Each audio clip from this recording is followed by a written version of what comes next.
అసలు ఎందుకు లోకపాపమునకు యేసు రక్తమే కావాలి? ఈ ప్రశ్న మీలో వచ్చి ఉండవచ్చు. ముందు మీరు నాకు ఒక సమాధానం చెప్పండి. నీ శరీరం మీద బురద అయ్యింది. బురద వస్త్రాలతో నువ్వు ఇంటిలోనికి ప్రవేశించగలవా? నీ తండ్రి శుభ్రపరచుకొని లోపలికి రా అని నీతో అంటాడు. నువ్వు దేనితో శుభ్రపరచుకుంటావు? నీటితోనే కదా.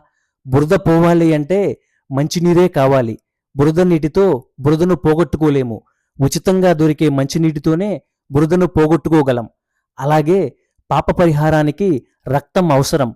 మనం చేసే ప్రతి కనిపించని పాపాలకు పాపరహితమైన పవిత్రమైన యేసు రక్తమే కావాలి.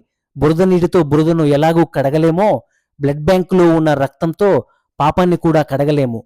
బురద వస్త్రాలతో నువ్వు ఇంటిలోనికి ఎలాగూ ప్రవేశం పొందలేవో, అలాగే పాపంతో పరలోకానికి కూడా అలాగే ప్రవేశం పొందలేవు.